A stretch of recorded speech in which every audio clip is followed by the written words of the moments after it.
For staying with us, and we really appreciate your company this morning. It's a Monday morning, and right here on the program we always focus on matters politics. Then later on we look at the family as an institution, seeking to bring up better families, because like I always say on this program, every problem we see in the society is a reflection of the kind of families we have, the kind of children we bring up, and the kind of relationships we have at home. So it's important that even as much as we look at problems that we are facing today in our country, we look at challenges we are facing in our society, it's always important to go back home and look at how is it that, how are we running our homes, how are we relating with our significant others, how are we bringing up our children, what are the things that we're supposed to be doing that we are not doing, what conversations are we supposed to be having that we are not having, how are we reacting to issues, what is our strategy to manage emotions, and all these issues that are important in our lives. This is what we discuss every Monday right here on the program. Always joining me on set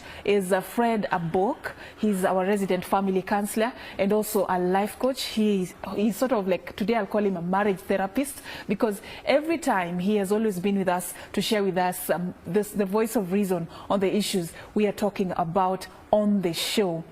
And allow me not to introduce my other guests now, because what I'm about to share with you is something that I know you have heard, but at a very small percentage. We're talking about domestic violence this morning, but the thing is we have not given priority to how we look at this particular subject when it comes to men, how they are affected, and how many survivors of domestic violence we have out there who are men. And when a man comes out in public and says that I have been violated, probably my partner has been abusive, what is the initial reaction that the society gives this man? And most of them have been turned into a subject of ridicule. Some have been laughed at. Others have been termed less of a man. Others have been told that maybe they allowed it. And so many things that such victims have been told that have led to a decline in the cases that are reported when it comes to domestic violence that affect women. And statistics are out there on gender-based violence, most of them painting a picture of how women are always the victims and men are always the perpetrators. But if you look at these numbers, you'll find a very big percentage of men and boys who are also violated. But are we ready to give these men a chance to speak, to give them an opportunity to come out and say that we are also victims and we want this problem to be addressed? Are we ready as a society? So that is what we will be talking about this morning, looking at all the dynamics of domestic violence and how it affects men. So allow me now to introduce my guest, the other guest on set this morning. His name is Dan Shieshie, the founder of Dan Shieshie Foundation, an organization he will be telling us more about. He's a survivor, brave enough to come on the show this morning and say that I was once down that road and this is what happened to me. This is my story and this is how I'm using it to turn, you know, my life and the life of other survivors out there around. Thank you so much, Dan, for coming this morning. Thank you very much. Yes. So a few years back, you were not looking like this. Yes. Yes. A few years back, this was not done. Something happened and changed your life completely, took a different turn altogether. We will be talking more about, you know, your story and your experience. And I've had a chance to interact with you and hear a bit about what you went through. And I must say, you're very strong and very bold. And thank you so much for giving us this opportunity to hear your story and also for other people to be encouraged. Thank you very much. Yeah. So let's begin by you, Fred.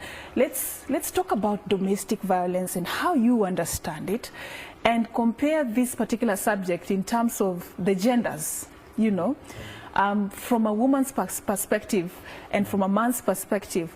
Domestic violence is very different in terms of how it's reported, the numbers we have, and even how it's, you know, done. Sure. So from where you sit, talk to us about it. What do you understand about it?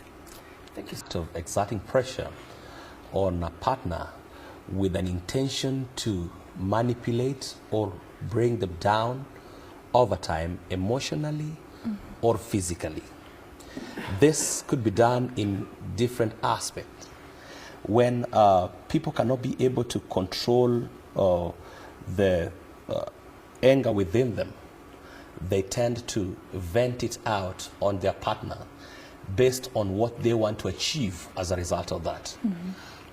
In this case, there are several factors that contribute onto this. There could be emotional discontent, there could be financial pressure, or socio-psychological elements that come into play. But nevertheless, what is at play here is men tend to exert pressure on women in most cases because women tend to be weaker vessel in that, and majority, the social pressure is actually exerted on in men, and they try to vent it out in women. But in other cases, there are scenarios whereby women have also exerted this pressure on men by trying to vent out what they are. But generally, it's a demonstration of uncontrolled anger within an individual that is outbursted to be able to bring control or try to create an element of sanitizing a situation. Yeah, true. And I don't know if, Dan, any of what Fred is sharing this morning relates to your own experience. As you share with us your experience, you were married for 3 years. Yes. And you had a child. Yeah. And you were a police officer, still a police officer. Yes. Normal, ordinary family. And all your physique was what I would term how you used to be before. Everything was normal, flowing as a normal, ordinary family. Then one fateful day, things just took a different direction. Yeah. Tell us a bit about what your experience was like. Okay, to me, if I recall that material day, it's so painful, but I've worked to make sure that it won't affect my life. Because if I can just tell you what happened. Yeah, go ahead. I can very well remember on the 21st September 2013. I was on duty the whole night. Then when I went to the house at around 5:30 in the morning, my wife was there. She woke up. I went to sleep because I was so tired. As I was sleeping, like exactly at around 6, she poured something on my face, and it was an acid. Yes, it was so painful. She ran away, and when as I was trying to jump out of the bed, Yes.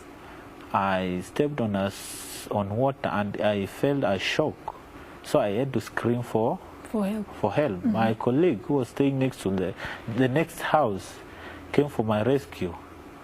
That's when I was rushed to the hospital. That's the last day I saw, because I lost my eyes. If I can just remove my need to show, for people to see. yes, for people to see, you know. Then so you can see. September 21st. September 21st, 2013. This is what happened to you. This is what happened to me. Yeah. So that was the last day you actually saw anything? Yes. That was the last day. Yeah. So. And it is still in my memory, even though I've engaged my. Let me put on.